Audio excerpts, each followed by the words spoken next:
Do you think CEOs would leave the UK? I'm not sure. I'm very, of course, I'm in London. I've lived here for a very long time. And when you look around, I still find it quite crazy that actually it's the London mayor that says London will be fine outside the UK.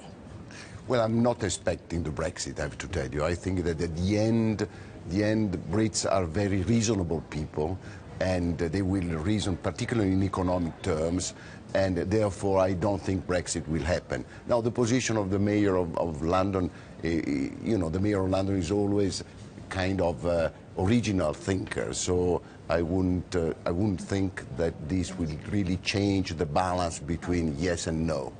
How do you model it? I mean, I don't know actually, and this is a completely off-the-wall comment. Is it more difficult to model a Donald Trump in the White House as an economist, or is it more difficult to model a Brexit? Brexit is pretty darn hard, actually. It's difficult because you probably, first the legislation is well laid out for countries to join it. It's not so clear the process to exit, and that process will take long. So what happens in the second half of 2016 if they vote to exit? What happens in 2017?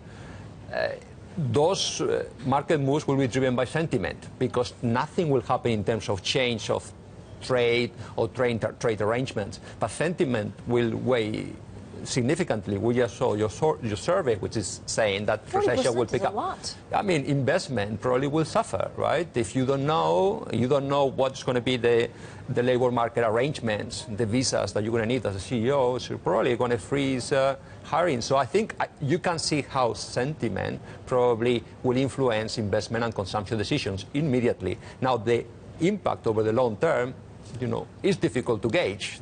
Lots of economists have models about what is the impact on the trade arrangement that will be set up. It'll be more like Switzerland or Norway.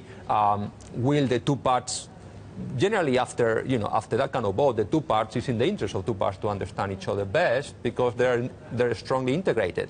So I don't think they're about to pick up a trade war just because they both know. So I think this uncertainty shows into a wide range of estimates. When you look at economists' estimates of what would that mean, a Brexit or remaining in, the wide range, which reflects that, long-term modeling that is extremely difficult. See, and what we're trying to figure out, Paolo, is who suffers most. Is it London, and would this city fade away in history?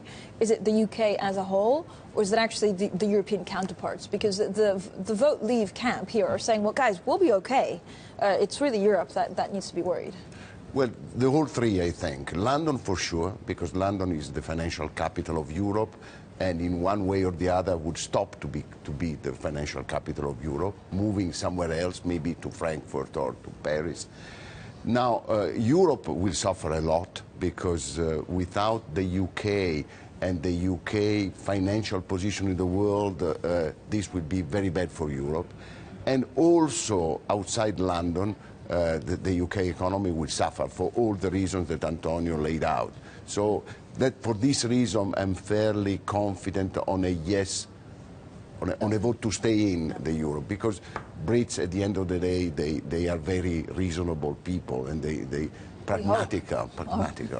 So far. They will make a pragmatic choice, I think. What about currency traders? They're not so pragmatic at the moment. Are you concerned about the drop and the quickness of the drop in pound, or is it just explained on a trade-weighted basis? Actually, it's not that huge. Yeah, but nonetheless a fall. You're right. You're right. The bilateral and trade-weighted, it is the variable that adjusts fastest and first. So it shouldn't be a big surprise that is the currency, the one that moves. It is a bit surprising that it has accelerated so much so early. If you look at the issue about Scotland, it was much closer. Now, you can argue that the event is much bigger potentially if it happens, right? Brexit. Right, so because then Scotland comes next. It could be. Well, at these oil prices, who knows, right? Because that defines the decision quite. But certainly Scotland will be an issue, I suppose. But it's no surprise that the currency reacts first. And it will probably react more in T+1 if they decide to leave, right? It's a big decision. And then, depending on the terms of the negotiations, maybe the currency stabilizes and not necessarily such a low level. But the immediate one could be sharp volatility is the variable that would adjust the most. So I think the ones that probably will scratch more their heads are those, the currency traders in a Brexit scenario, because it will be the variable that will move. Guys, thank you so much. Antonio Garcia Pascual, Chief European Economist at Barclays, and Paolo Scoroni, Deputy Chairman of Rothschild.